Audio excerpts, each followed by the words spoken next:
such a critical moment. Tell me, what are your biggest issues with the law, and what are you hoping will amend it? Well, you know, this law allows us to spy on foreigners in foreign lands, and we collect information and we don't give them any constitutional protections. And I'm okay with that. If you live in a foreign country, you really don't get the protections of our Constitution. However, swept up in all of this information that we grab up, which is an enormous amount of information, are millions and millions of Americans' phone calls, emails, conversations, data, you name it.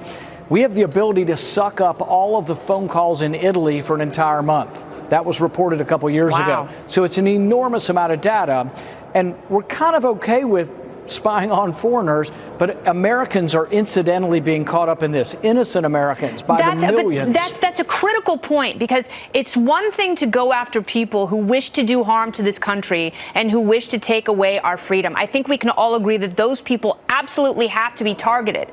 But what you're saying is there are innocent Americans who are warrantlessly spied upon and, you know, oftentimes unmasked by all of these intelligence agencies who are now privy to that information. Right. And so we're asking for two things. This big, massive amount of data that has innocent Americans in it. You can't look at it without a judge's warrant. And even more than that, information that's in that data pool, because it was collected with a less than constitutional standard, or really with no constitutional standard, that information shouldn't be used against Americans, because the Constitution wasn't obeyed in collecting that information. So you have to have a warrant to look at it. But even if you look at it, you can't go like, oh, we're going to prosecute medical marijuana in Colorado by searching this illegal data that we've collected on foreigners. Yeah. And so this is a very important point. But what's to prevent that from happening right now? Nothing. Yeah. Other than they say, oh, we're probably not doing that, but they will not give us the information. And here's the thing they may be doing. They could be searching the database and not presenting it in court. This is called parallel construction.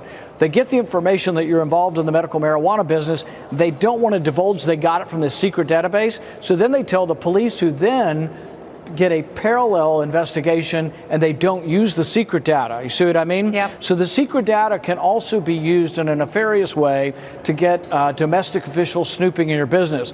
But the bottom line in our country, from the very beginning of our country, the Fourth Amendment says the government's not allowed to look at any of your stuff, your papers, invade your house without probable cause that you've committed a crime. They have to name you. They have to say what papers they're searching for. This is a big deal. It's a bedrock constitutional principle, and I will do everything I can to fight to make sure that it does not pass unless we get our reforms attached to the bill. Now, I know the Freedom Caucus in the House has some issues, obviously with the permanent allowing of FISA to go on and on endlessly, but also there is the amendment put forth by Representative Justin Amash from Michigan that also curtails some of this power, and also holds it to just 4 years.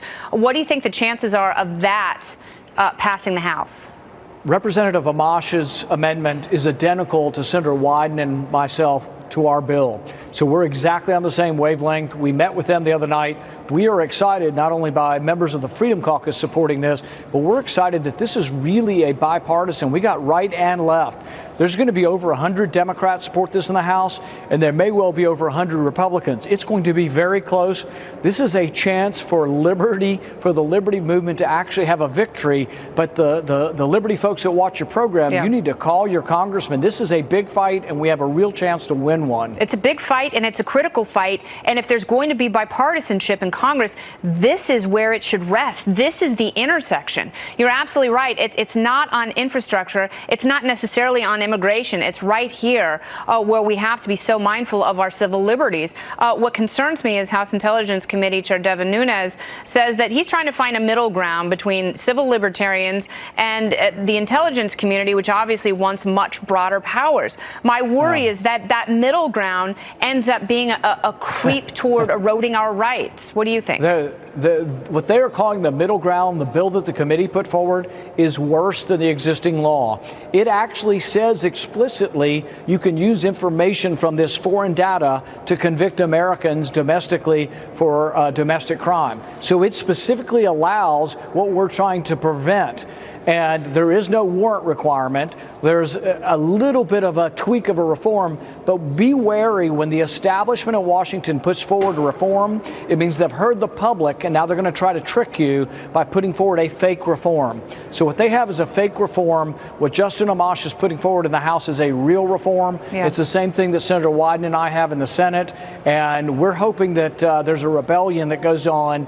And there have been a couple of votes like this. Thomas Massey's been involved in these votes where we actually have won, where the Liberty Movement has won, but then the establishment, the leadership comes back and erases their victory. So you've got to watch closely what goes on up here, because there's a lot of nefarious deeds that go on in the dark of night. All right. Well, obviously, your recent circumstances haven't in any way snuffed your passion. I hope you're feeling better. I am. Thanks for asking. Absolutely. Thanks for coming on. Appreciate seeing you, Senator Paul. You didn't frankly have the balls to put country before party.